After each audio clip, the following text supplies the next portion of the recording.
On a cloudy day, the sun still shines inside of me, and people say, why do I appear so happy when it's raining outside and there's clouds in the sky? I'm acting like I got something to hide. I sing a new song, my cloudy days are gone. I got a joy that's so strong, it keeps me going on.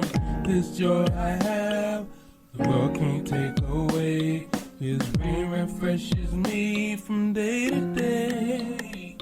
But they remind me of the person that I used to be, and they try me. All I can do is give him blessings because he forgave me of the wrong that I've done, and the love that I have is coming from God's only Son. Yeah. So if you wanna know, I sing a new song. I sing a new song. I sing a new song. My cloudy days are gone. I got a joy so strong, it keeps me going on. This joy I have, the world can't take away. His rain refreshes me, and I'm renewed from day to day. From day to day. From day to day. I sing a new song.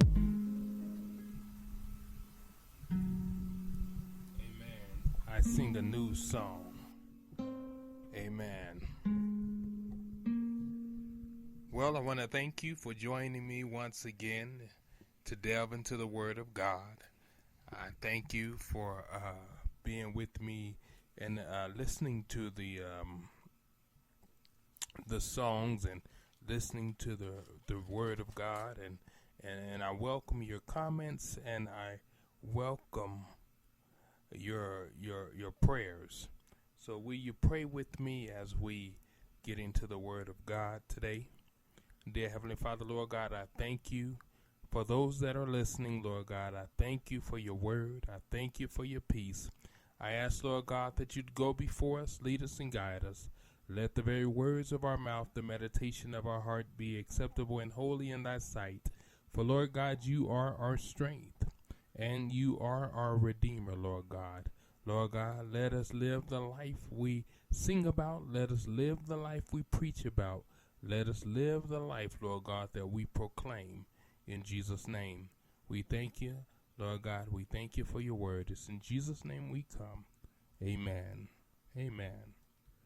Today's lesson, I want to get right into the Word of God, and I again welcome your comments, and I just ask that you pray with me and pray for me as we get into the Word of God. I like to teach more so than anything, just to sharing God's Word. It's just an exciting time to share God's Word together. The Word of God lets us know that that iron sharpens iron, so does the countenance of one man sharpens another. And as we rub up against each other in the Word of God, there should be growth and maturity, and there should be a more exciting movement towards those things that please God, and just that more feeling of encouragement coming from one another. Again, I thank you for getting in the Word of God with me. Today, we want to start with the topic, is there a reset button on this thing we call life? Is there a reset button on this thing we call life? And today's lesson will be coming out of Luke, the 15th chapter, starting from the 11th verse, and we will stop on the 32nd verse. And this, of course, you've read it before, the parable of the lost son. Let us read together Luke chapter 15, starting at verse 11. This is Jesus speaking. And then he said, a certain man had 2 sons. The younger of them said to his father, Father, give me the portion of goods that falls to me. So he divided to them his livelihood. Not many days after, the younger son gathered all together, journeyed to a far country, and there wasted his possessions with prodigal living. But when he had spent all, there arose a severe famine in that land, and he began to be in want. Then he went and joined himself to a citizen of that country, and sent him into the fields to feed swine. And he would have gladly have filled his stomach with the pods that the swine ate, and no one gave him anything. But when he came to himself, he said, how many of my father's hired servants have bread enough and to spare, and I perish with hunger? I will arise and go to my father, and will say to him, Father, I have sinned against heaven and before you, and I am no longer worthy to be called your son. Make me like one of your hired servants. And he arose and came to his father. But when he was still a great way off, his father saw him and had compassion, and ran and fell on his neck and kissed him. And the son said to him, Father, I have sinned against heaven and in your sight, and am no longer worthy to be called your son.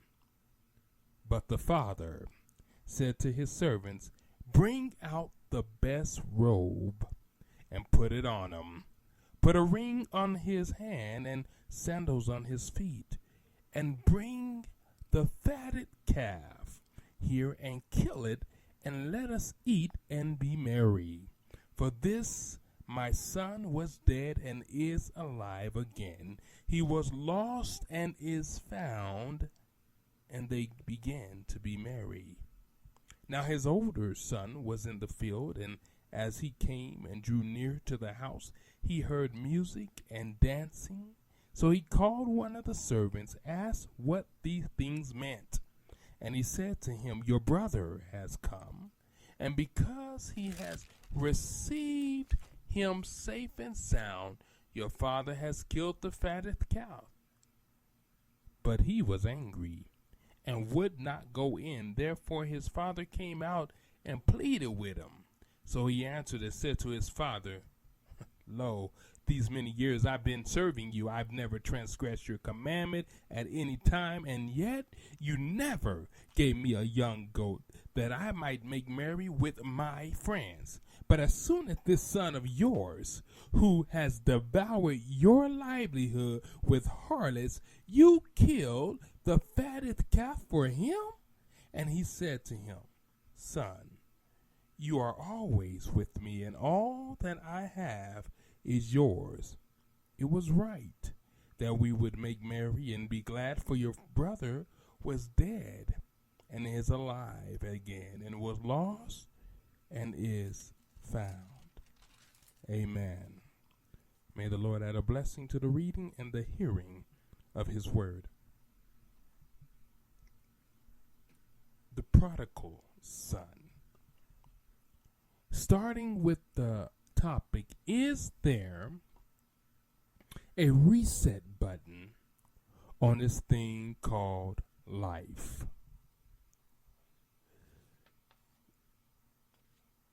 You know, some time ago I went bowling, and as I was bowling, and I'm not an experienced bowler. I mean, I know how to hit a few strikes, but for the most part, I'm a beginner, and I'm not that familiar with the bowling alley. So as I was bowling with some young fellas, we were taking turns bowling, and I noticed that the scoreboard began to do something quite wacky. I mean, I would bowl, it would knock down a certain amount of pins, but it would never tally up the points. And when it did tally up the points, it tallied it under another bowler's name. And I just couldn't get the thing to act quite right. So what I did, I picked up the phone and I called the front desk and I asked if someone could come and fix the scoreboard or fix the thing because it's not tallying up the points quite right. So the person came and he looked around and where the bowling ball release is. I didn't realize that there's a button on the side of it that all you have to do is press that button and it resets the whole thing. And then it started functioning properly. I thought to myself, at any time I had a reset button right there at my disposal. And I didn't realize it. I mean, it was right there within my power to press it and restart the game, and I didn't realize it, so I had to call somebody because I was not familiar with that reset button. But, beloved, we are familiar with the reset button, though, aren't we? We're familiar with the reset button in this age of technology. We know that if your phone gets to acting up, you sometimes can take the back off the phone. There's a little red button that's the size of a pinhead. You can press that button and reset the whole phone. And we know also in this age of technology that at times you may need to reset your computer. And sometimes you can reset electronics back to their factory settings. In computers, there's a different level of resets, right? There's the soft reset, which basically means that you just reboot the computer when it's not pulling up your documents and when there's just that basic memory loss. If there's this, if it freezes or whatever, you can just reboot the computer and restart it. And if it's more complicated, if the reboot doesn't work, then you can do a hard reset, which is a little bit more complicated. It means you have to disconnect all the external devices and so forth, and then force the computer to clear and reestablish itself. And it reestablishes some of its software settings. Reset can be very important in this age of technology in terms of computers and cell phones and many other electronic devices. But what about us? Where is our reset button? We read about the prodigal son, and I'm sure he wished life had a reset button, surely as he thought to himself while he was working around the swine. And I'm assuming maybe he was Jewish, and so this was like, degrading work for him. But what else was he to do? He had frivolously spent his inheritance, and he found himself at his lowest point. Have you ever found yourself at your lowest point and wish you could just start over? Somewhere along the line you made a mistake and you wish you could do things over. And I wonder if the prodigal son thought to himself, maybe when I initially asked for my inheritance, I should have just put it up and continued to work around my father's farm. Maybe he thought, I wish I could push the reset button when I went spending my money on harlots and spending my money on other things. I wish I could have hit the reset button and just started over. Or maybe he thought while he was sitting, or while he was working around the swine, while he was feeding the swine. Maybe he thought, I wish I could push the reset button now. Maybe some point in your life when you initially thought you were grown enough to talk back to your parents and grown enough to be on your own and do whatever you wanted to do. Maybe at that time when you found out that you had an unwanted pregnancy, that you thought, I wish I could push the reset button and restart this thing called life. Maybe when you dropped out of school and just figured you didn't want school, you didn't need school, you could make it on your own. Maybe you thought, I wish I could push the reset button on this thing called life. Maybe, just maybe, when you took that first drink, and then one drink after another, from liquor to hard liquor to something harder to something more potent to something more potent, to before you know it, you were drinking to soothe your sorrows, and you thought, I wish I could just press this reset button on this thing called life. As kids, we thought we could press the reset button, but we didn't quite call it the reset button. What we called it was do-overs. You remember that? We would play two square. And if we were playing two square and we knew that we had messed up, we would quickly call do-overs. Maybe when we were shooting hoops and making our baskets and we missed the basket and we bet against or we made a bet or something that we were going to make it, and we stopped the middle of the game and we said, wait a minute, do-overs. I want a do-over. Maybe we thought we could get a do-over in life, and realize that there are no reset buttons. There are no do-overs in life. As kids, we surely thought, man, if you make a mistake, surely you can get a do-over. In life, maybe a do-over in life. A reset button. You know, we don't get a reset button, do we? But God does something marvelous, more valuable, more potent, more real for us than just that reset button. Because, see, some of us, if we could just press a button and do things over, we would do it all the time. And here's what happens when you begin to press the button and reset things, right? You don't have that learning experience.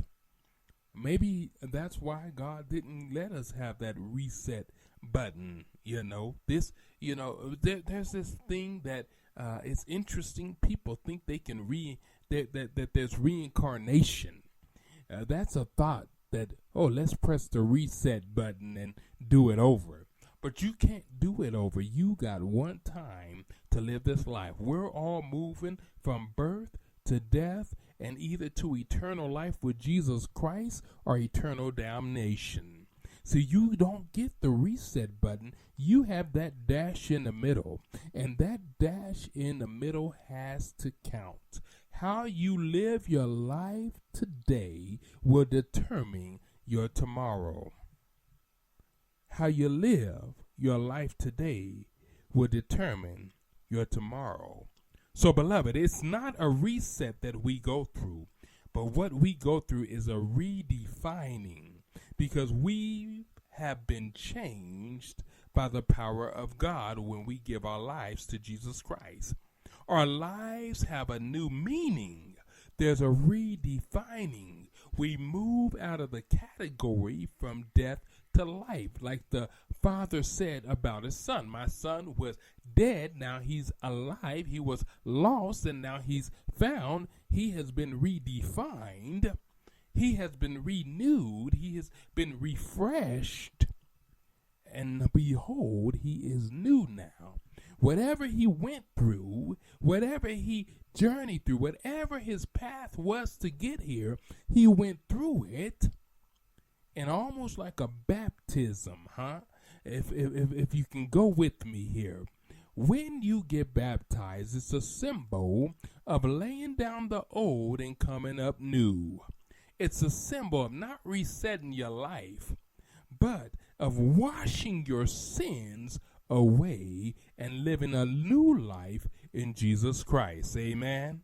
You don't get a reset button. You get a redefinition. You become a new creation. You begin to be redefined. You move from sinner to saint. God allows you to go through some things, saints, so you can learn. That's why you don't reset. You go through things so you can learn that you need, number one, a Savior, that you can't live this life on your own. God allows you to experience something so you can come out wise enough not to go back in them. God allows you to see yourself as you are in light of his word. He allows you to see yourself a sinner, a wretched man in need of a Savior. And as you come to that realization that you can't live this life on your own, godly sorrow will work repentance in your life. God will bring a new man through you, a new woman out of you. That old man will be buried in baptism and will be resurrected into new life. God will redefine who you are and whose you are. The prodigal son, he went through some things, and some of you today are going through some things, and you just don't get it. You want to go back and keep on feeding swine. You want to go back and keep on spending your blessings, spending your inheritance, giving it away unto harlots and giving it away unto things that don't amount to life. You want to give your best to the world, and God's saying that to give your life to the world means death. But to give your life to Christ is life. For the wages of sin is death, but the gift of God is eternal life. There's no reset button, but you can move from sinner to saint today, at this moment. 1 Corinthians 5:17 says this: Therefore, if any man be in Christ, he's a new creature. Old things are passed away. Behold, things are become new.